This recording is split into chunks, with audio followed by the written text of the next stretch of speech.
राम राम राम सीता राम जय जय राम राम राम राम सीता राम जय जय राम।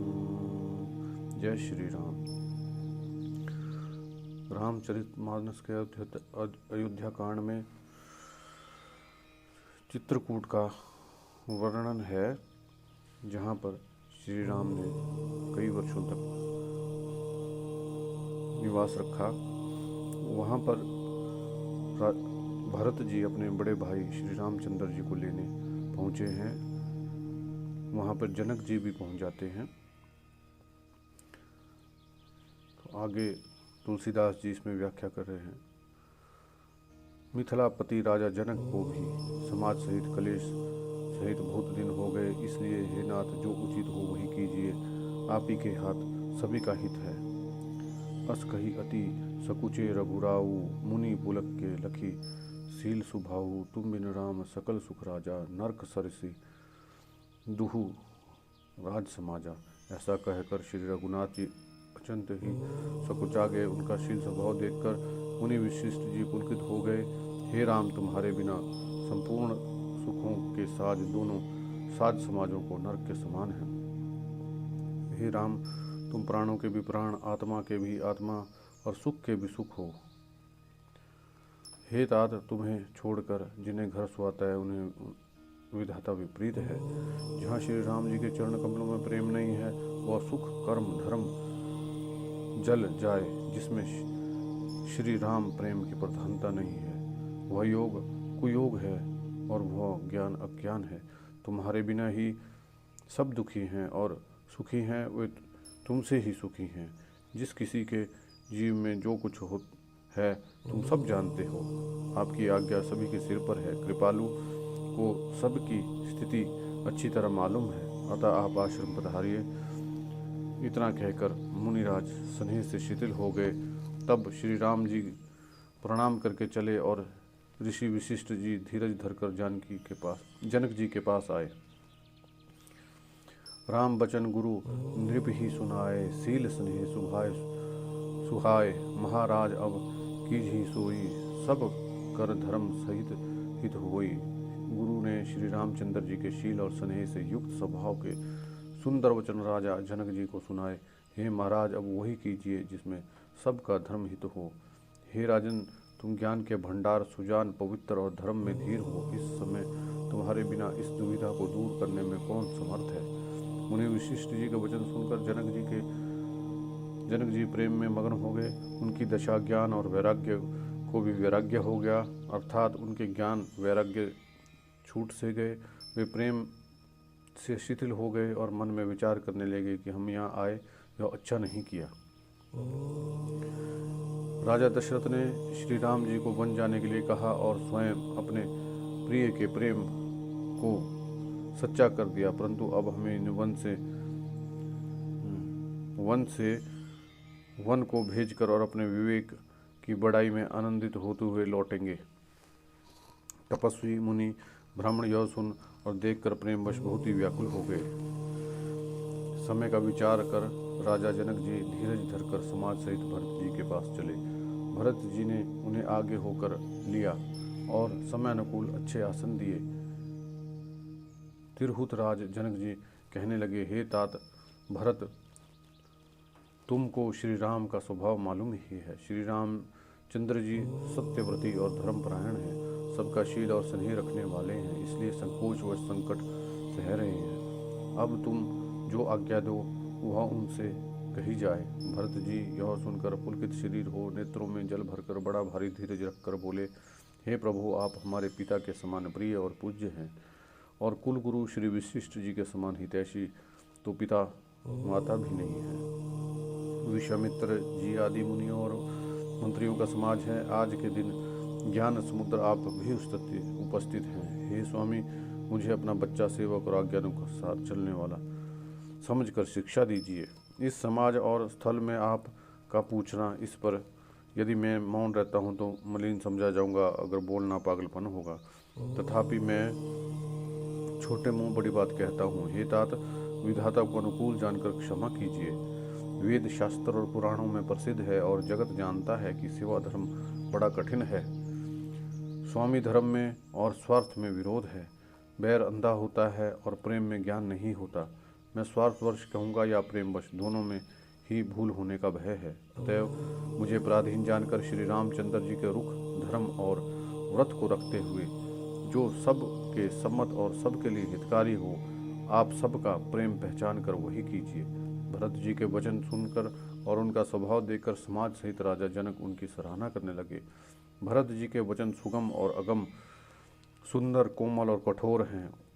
उनमें अक्षर थोड़े हैं परंतु अर्थ अत्यंत अपार भरा हुआ है। जैसे मुख दर्पण में दिखता है और दर्पण में अपने हाथ में, फिर भी वो मुख का प्रतिबिंब पकड़ा नहीं जाता, इस प्रकार भरत जी की अद्भुत वाणी भी पकड़ नहीं आती। तब राजा जनक जी, भरत जी और मुनि वशिष्ठ जी समाज सहित वहाँ गए जहाँ देवता रूपी कुमुदों के खिलने वाले चंद्रमा श्री रामचंद्र जी थे। यह समाचार सुनकर सब लोग व्याकुल हो गए, जैसे नए जल के संयोग से मछलियां व्याकुल होती है। देवता ने पहले कुल गुरु वशिष्ठ जी की दशा देखी, फिर विदेह जी का विशेष स्नेह देखा और फिर राम भक्ति से उत्प्रोत भरत जी को देखा। इन सब को देखकर स्वार्थी देवता घबराकर हृदय में हार मान के निराश हो गए। उन्होंने सब किसी को श्री राम प्रेम में सराबोर देखा।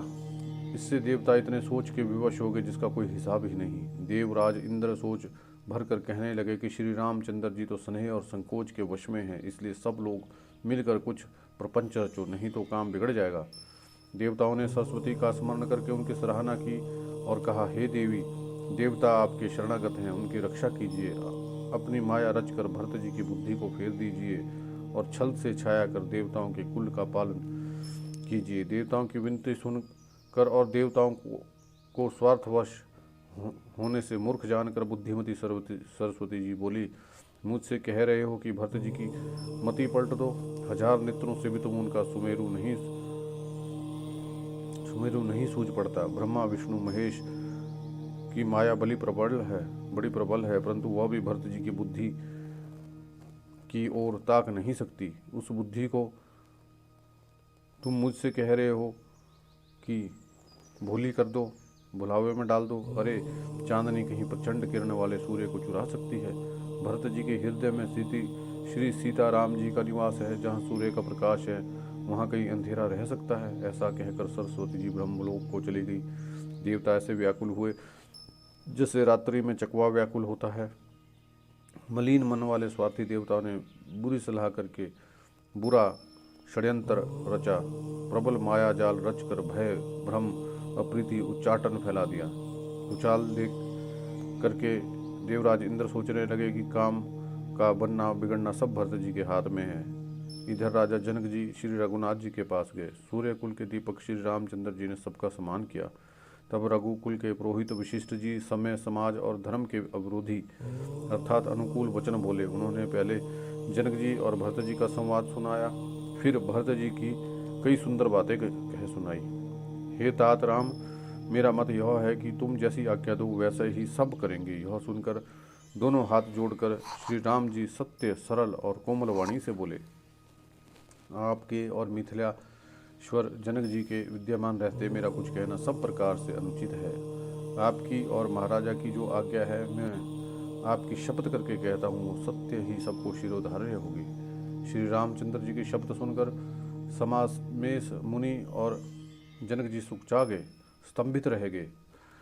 किसी के से उत्तर देते नहीं बनता था। सब लोग भरत जी का मुंह ताक रहे हैं। भरत जी ने सभा को संकोच के वश देखा। भरत जी ने बड़ी भारी धीरज धरकर उस समय देखकर अपने उमड़ते हुए प्रेम को संभाला और फिर बढ़ते हुए विंध्याचल को अगस्त्य जी ने रोका था। जैसे बढ़ते हुए विंध्याचल को अगस्त्य जी ने रोका था, शोक रूपी हिरण्याक्ष ने बुद्धि रूपी पृथ्वी को हिला को हर लिया, जो विमल गुण समूह रूपी जगत की उत्पन्न करने वाली थी। भरत जी के विवेक रूपी विशाल वराह ने बिना ही परिश्रम उसका उद्धार कर दिया। भरत जी ने प्रणाम करके सबके प्रति हाथ जोड़े तथा श्री रामचंद्र जी, राजा जनक जी, गुरु वशिष्ठ जी और साधु संत सबसे विनती की और कहा, आज मेरे अत्यंत अनुचित बर्ताव को क्षमा कीजिए।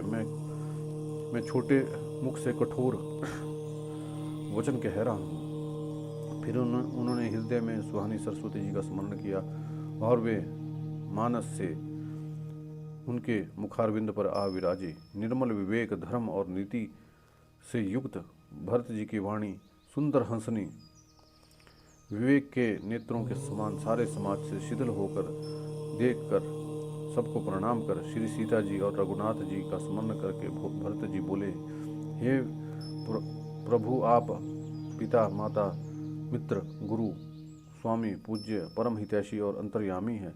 सरल हृदय, श्रेष्ठ मालिक, शील के भंडार, शरणागत की रक्षा करने वाले, सर्वज्ञ, सुजान, समर्थ, शरणागत का हित करने वाले, गुणों का आदर करने वाले, अवगुणों तथा पापों को हरने वाले हैं। हे गोसाई, आप सरीखे स्वामी आप ही हैं और स्वामी के साथ द्रोह करने में मेरा समान मैं ही हूँ। मैं मोहवश प्रभु आपके और पिता के वचनों का उल्लंघन कर समाज बटोर कर यहाँ आया हूँ। जगत में भले बुरे, ऊंचे नीचे, अमृत और अमर पद, विष और मृत्यु आदि किसी को भी कहीं ऐसा नहीं देखा सुना जो मन में श्री रामचंद्र जी की आज्ञा को मेट दे। मैं सब प्रकार से वही ठिठाई की, परंतु प्रभु ने उस ठिठाई को स्नेह और सेवा मान लिया।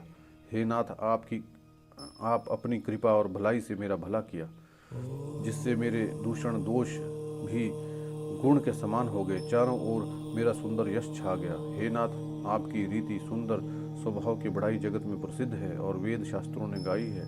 जो क्रूर, कुटिल, दुष्ट, कुबुद्धि, कलंकी, नीच, शील रहित, निरीश्वरीवादी, नास्तिक और निडर है, उन्हें भी आपने अपने शरण में सम्मुख आया सुनकर एक बार प्रणाम करने पर अपना लिया।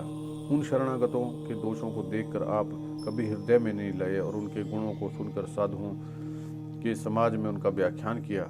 ऐसा सेवक पर कृपा करने वाला स्वामी कौन है, जो आप ही सेवक का सारा साज सामान सज दे और स्वप्न में भी कोई करनी ना समझकर उल्टा सेवक को संकोच कर इसका सोच और अपने हृदय में रखे।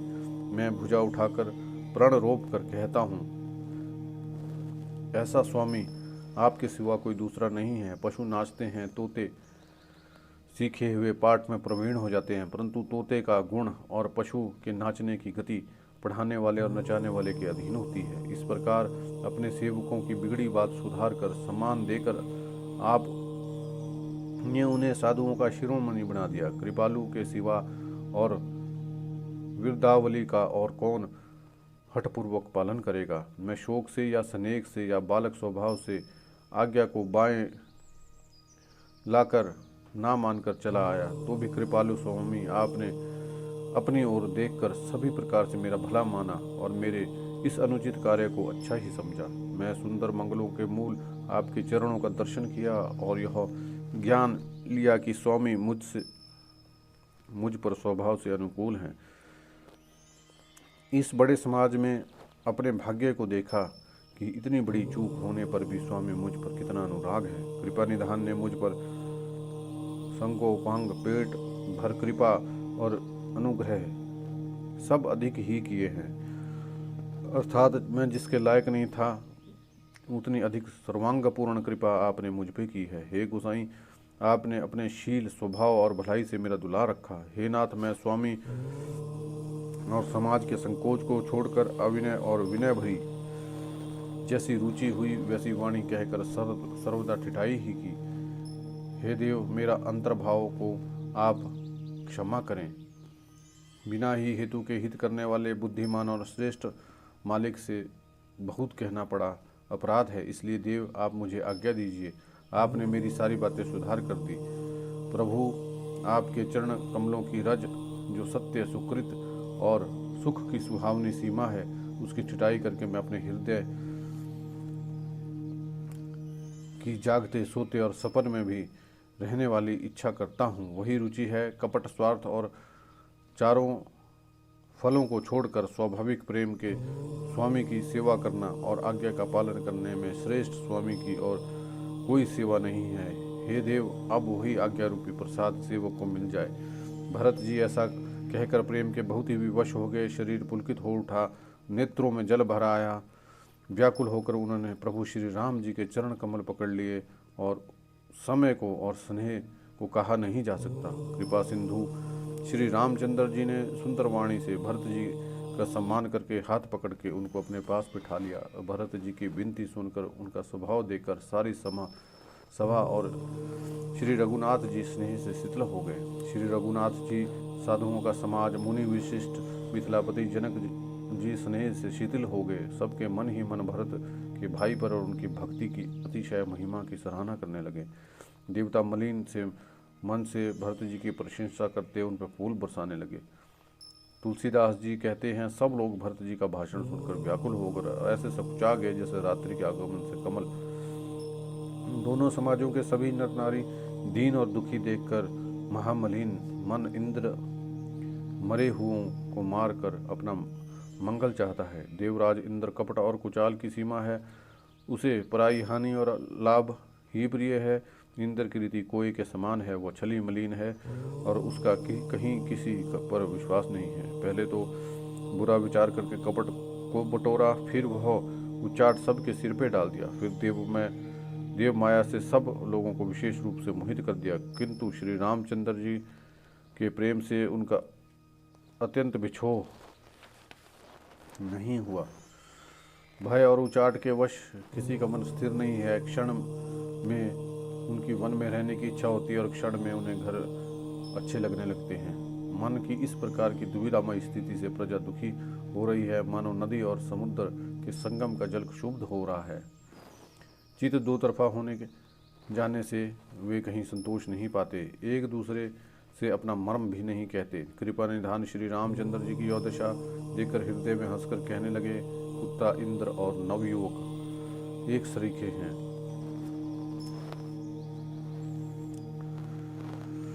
भरत जी, जनक जी, मुनिजन, मंत्री, ज्ञानी, साधु संतों को छोड़कर अन्य सभी पर जिस मनुष्य को जिस योग्य पाया उस पर वैसी देव माया लग गई। कृपा सिंधु श्री रामचंद्र जी ने लोगों को अपने स्नेह और देवराज इंद्र के भारी छल से दुखी देखा। सभा, राज, जनक, गुरु, ब्राह्मण और मंत्री सब की बुद्धि भरत जी ने भक्ति से कील दी।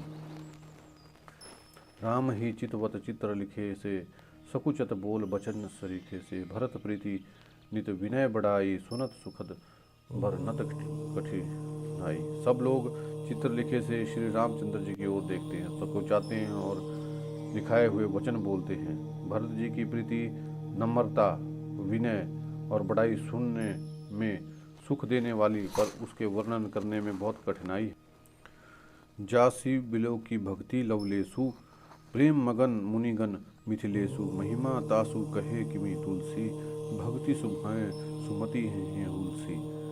जिनकी भक्ति का लवलेश देखकर मुनिगण और मिथिलेश्वर जनक जी प्रेम में मगन हो गए, उन भगत जी की महिमा तुलसीदास जी कैसे कहे। उनकी भक्ति और सुंदर भाव से हृदय में सुबुद्धि हुलस रही है, मतलब विकसित हो रही है, परंतु वह बुद्धि अपने को छोटी और भरत जी की महिमा को बड़ी जानकर कवि परंपरा की मर्यादा को मानकर सुकुचा गई। उसका वर्णन करने का साहस नहीं कर सकती। उसकी गुणों में रुचि बहुत है, पर उन्हें कह नहीं सकती। बुद्धि की गति बालक के वचनों की तरह हो गई है, वह कुंठित हो गई है। भरत जी का निर्मल यश निर्मल चंद्रमा है और कवि की सुबुद्धि चकोरी है, जो भक्तों के हृदय रूपी निर्मल आकाश में उस चंद्रमा को उदित देखकर उसकी ओर टकटकी लगाए देखती है, तब उसका वर्णन कौन करे। भरत जी के स्वभाव का वर्णन वेदों के लिए भी सुगम नहीं है। मेरी तुच्छ बुद्धि की चंचलता तो कवि लोग क्षमा करें। भरत जी के सद्भाव को कहते सुनते कौन मनुष्य श्री सीताराम जी के चरणों में अनुरक्त ना हो जाएगा। सुमृत भरत ही प्रेम राम को, जेहि न सुलभ तेहि सरिस बाम को। देखी दयाल दशा सब ही की, राम सुजान जानी जन जी की। भरत जी का स्मरण करने से जिसको राम जी का प्रेम सुलभ ना हो, उसके समान अभागा और कौन होगा। दयालु और सुजान श्री रामचंद्र जी ने सभी की दशा देखकर और भगत के हृदय की स्थिति जानकर धर्म धुरंधर, धीर, नीति में चतुर, सत्य, स्नेह, शील और सुंदर समुद्र नीति और प्रीति के पालन करने वाले श्री रघुनाथ जी देश, काल, अवसर और समाज को देखकर तदनंतर ऐसे वचन बोले जो मानो वाणी के सर्वस्व ही थे, परिणाम में हितकारी थे और सुनने में चंद्रमा के रस अमृत सरीखे थे। हे तात भरत, तुम धैर्य की धुरी को धारण करने वाले हो, लोक और वेदों दोनों को जानने वाले और प्रेम में प्रवीण हो। हे तात, कर्म से, वचन से और मन से निर्मल तुम्हारे समान तुम ही हो। गुरुजनों ने के समाज में और ऐसे कुसमय में छोटे भाई के गुण किस तरह कहे जा सकते हैं। हे तात, तुम सूर्य कुल की रीति को, सत्य प्रतिज्ञ पिताजी की कीर्ति और प्रीति को, समय, समाज और गुरुजनों की लज्जा को तथा उदासीन मित्र, शत्रु सबके मन की बात को जानते हो। तुमको सबके कर्मों, कर्तव्यों का और अपने तथा मेरे परम हितकारी धर्म का पता है। यद्यपि मुझे तुम्हारा सब प्रकार से भरोसा है, तथापि मैं समय के अनुसार कुछ कहूँगा। हे तात, पिता के बिना उनकी अनुपस्थिति में हमारी बात केवल गुरुवंश की कृपा ने ही संभाल रखी है, नहीं तो हमारे समेत प्रजा, कुटुंब, परिवार सब बर्बाद हो जाते। यदि बिना समय के सूर्य अस्त हो जाए तो कहो जगत में किस को क्लेश ना होगा। हे तात, उसी प्रकार का उत्पात विधाता ने हो किया है, पिता की असामयिक मृत्यु पर मुनि महाराज ने तथा मिथिलेश्वर ने सबको बचा लिया। राज्य का सब कार्य, लज्जा, प्रतिष्ठा, धर्म, पृथ्वी, धन, घर, इन सब का पालन गुरु जी का प्रभाव सामर्थ्य करेगा और परिणाम शुभ होगा। गुरु जी का प्रसाद अनुग्रह ही घर में और वन में समाज सहित तुम्हारा और हमारा रक्षक है। पिता, माता, गुरु और स्वामी की आज्ञा समस्त धर्म रूप पृथ्वी को धारण करने में शेष जी के समान है। हे तात, तुम वही करो और मुझसे भी कराओ जो सूर्य कुल के रक्षक बनो। साधक के लिए यह एक ही आज्ञा पालन रूपी साधना संपूर्ण सिद्धियों को देने वाली कीर्तिमय, सदगतिमय और ऐश्वर्यमयी त्रिवेणी है। सो विचारी सही संकटु भारी, करहु प्रजा परिवार सुखारी। बांटी विपत्ति सबही मुहि भाई, तुम ही अवधि भरी बड़ी कठिनाई। इसे विचार कर भारी संकट सहकर भी प्रजा परिवार को सुखी करो। हे भाई, मेरी विपत्ति सभी ने बांट ली है, परंतु तुम तो 14 वर्ष तक बड़ी कठिनाई है, सबसे अधिक दुख है।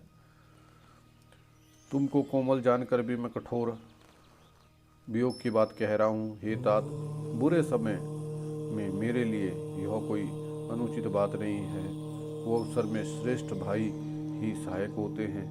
वज्र के आघात भी हाथ से रोके जाते हैं। सेवक हाथ, पैर और नेत्रों के समान, स्वामी के मुख के समान होने चाहिए। तुलसीदास जी कहते हैं कि सेवक स्वामी की ऐसी प्रीति की रीति सुनकर सुकवि उसकी सराहना करते हैं।